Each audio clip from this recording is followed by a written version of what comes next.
Today we're going to talk about how to turn a mistake or a problem that you're having with a piece into a success story. Stick around.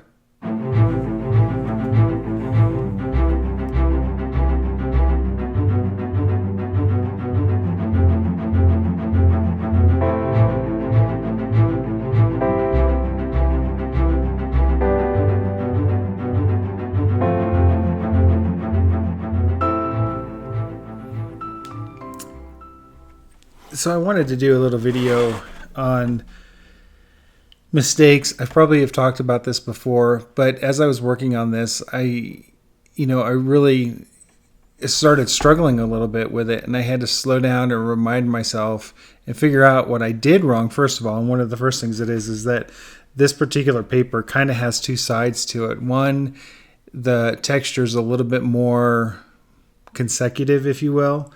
And this one, it's a lot. Well, I guess maybe the other one is a little more random, but yet that randomness creates a uniformity throughout the paper that just looks really beautiful. And you can see on this one, let me see if I can get it a little bit closer. You can see these lines. It's just the wrong side of the paper. I put down the wrong side and started going for it, and I was struggling with it to the point where this is so fibrous on this side that, this sharp pencil will just start removing the fibers and kind of tearing up the paper a little bit. And I'm also getting these lines in these pieces here. And, there's a big part of me that's just, move on, go to the next one. And then it's kind of practice what you preach. Keep going. Just because it's different than what I was expecting doesn't mean that it's bad. This texture that's coming out, when you look up at around this eye socket here, I don't know, let's see if I can get a little closer. Yeah, there we go.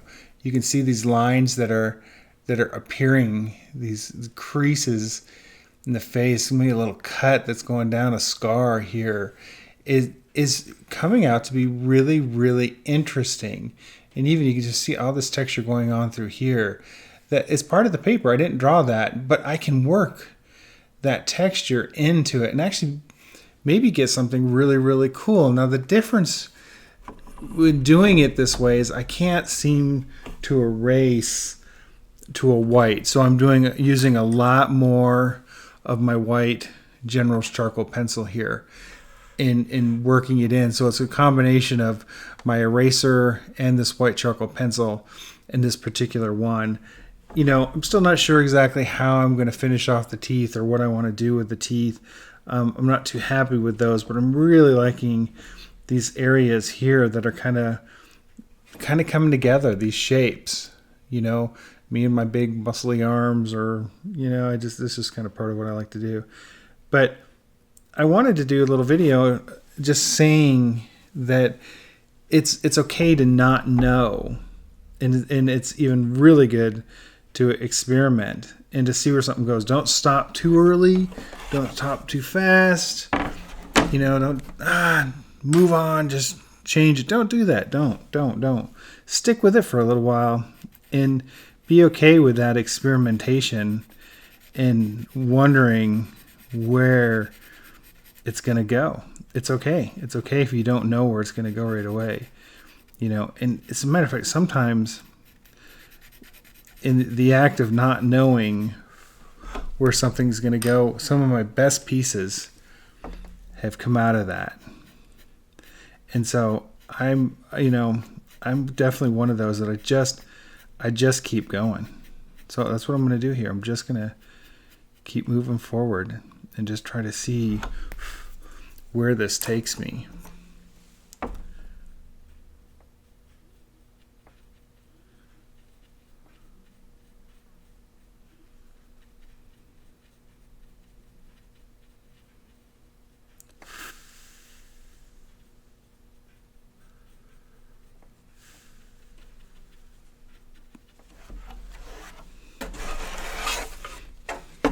I really like him so far.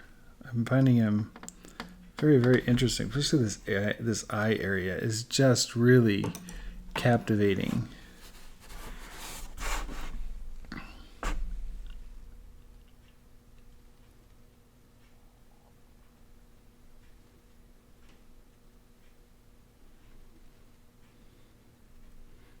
And with this eraser, I'm going to search for the little textures in the paper, and I'm going to try to pull them out and let them speak.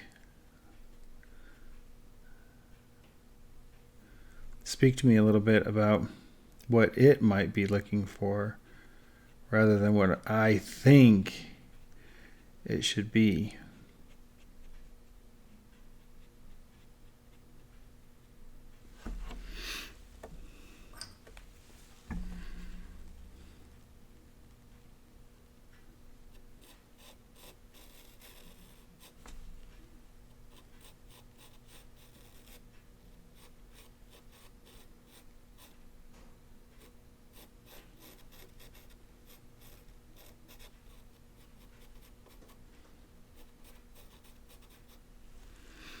See, it's just going down.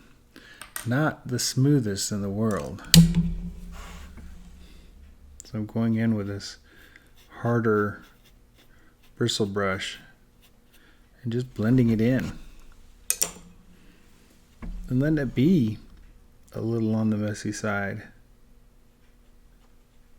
See if I can't take some of it.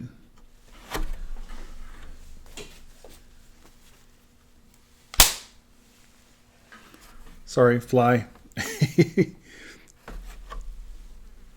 can see him running around. It's driving me crazy. Ha! I think I got him. Well, that's a video right there. Sorry about that. But drive me crazy. So yeah, I don't know. And I keep staring at these teeth and not 100% sure of what I'm going to do with them yet.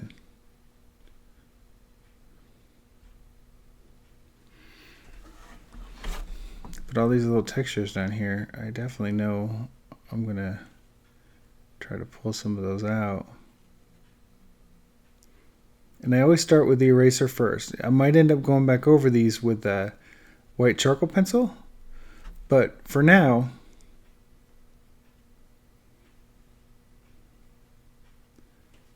I can pull off a little bit with my eraser.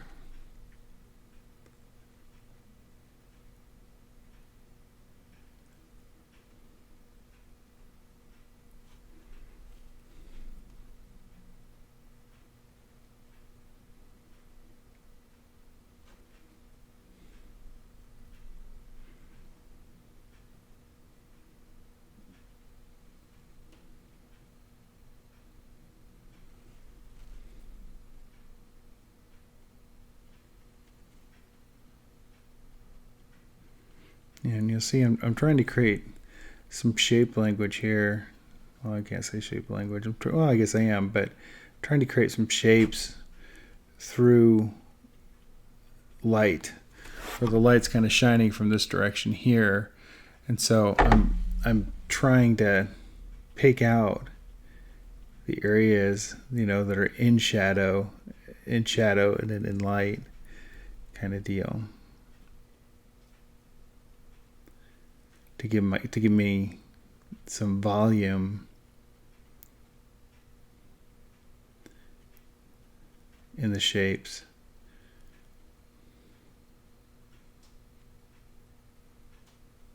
And you also know when I'm erasing, as I'm erasing, I'm not doing it.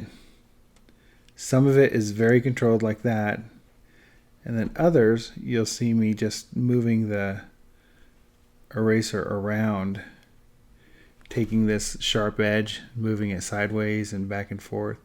And I'm just doing that to help, once again, create some random shapes that I can work with. And hopefully I'll see something within that and be able to run with it.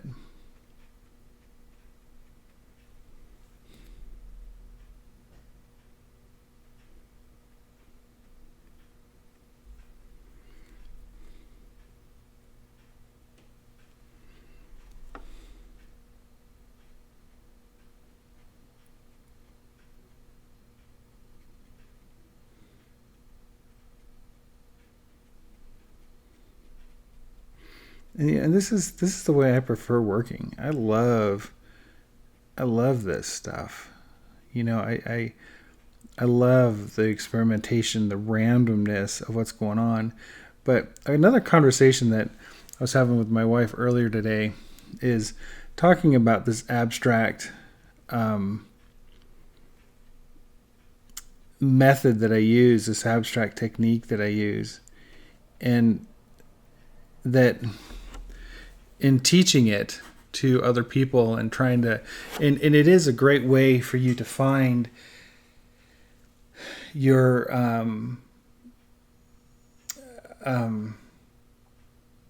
to find characters, you know what I mean, and kind of drawing from your imagination, if you will, but actually help you find these random characters that you probably would never have thought of without having these abstract shapes. But what we were really talking about was the fact that within that, you can't forget that you need to feed yourself and you need to understand how to draw. You need to understand shapes. So when, a teacher or somebody's asking you to draw circles and squares and triangles, and they're trying to tell you how to light them so you can draw the shadows, that's teaching you how to draw shapes. And everything is made out of shapes. Everything is your eyeball in here is it's a circle. And so if you can shade a sphere, you can shade an eyeball, and understanding shadow. But you need to know that, starting off with a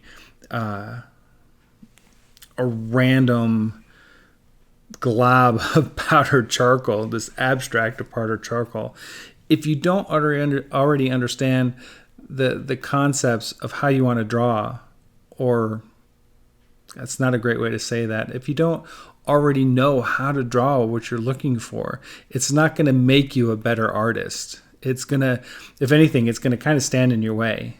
So for me, you'll notice all my characters, they come out to be these kind of monsters and big arms and sometimes thin arms, but usually lots of sinewy, lots of muscle.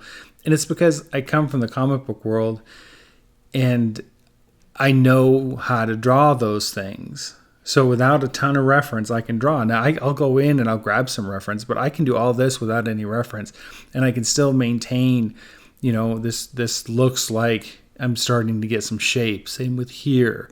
It's a little lighter, goes to a little darker. I'm getting some roundness going on there, So I already understand those concepts, and knowing those concepts will help me pull the character out. If I don't understand those concepts, I'm not going to be able to pull this character out. So that's the other thing. So, this is kind of a two-base video. One is, it's okay to make mistakes and keep going, even with the bad paper. Even with me, with choosing the wrong side of the paper and starting. I'm going to keep going with this. So just keep going. Even when you make mistakes, just keep going. If you're doing oils, paint it out. If you're doing pencils, just keep working it. And the other one is, what is the other one? The other one is study. If you're a person that loves, like my wife is, flowers and scenery, landscapes, that's what she sees in abstracts. And she already knows how to draw flowers because she's drawn flowers over and over from photography over and over again. Same with landscapes. She goes out and she does plein air painting. So she knows lighting. She knows landscapes. So when she sees them in these abstracts, they're really easy for her to pull those out and to make them look believable. And so if you want to draw monsters, or if you want to draw horses, or if you want to draw flowers, take some time to study those first. Then move to the abstract and see what happens. And I think you'll find that the abstract method really, really comes together once you already know how to draw specific things. If you want to draw anatomy, you're going to have to study anatomy. If you want to draw flowers, you're going to have to study flowers. If you want to draw, wrinkles, old wrinkly skin, you're going to have to study old wrinkly skin, paint it and draw it. It's what I've done.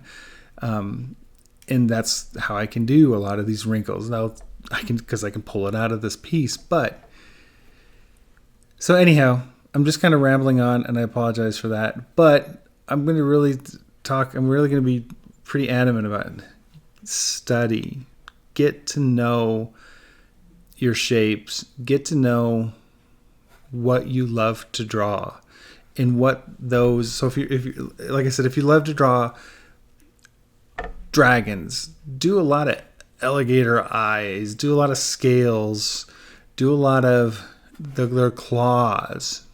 Just get a sketchbook and get some reference and just do them, just draw them. Because once you know how to draw them and you know what they look like, it's real easy to do this. If you don't know what they look like and you're not informed, this is really tough.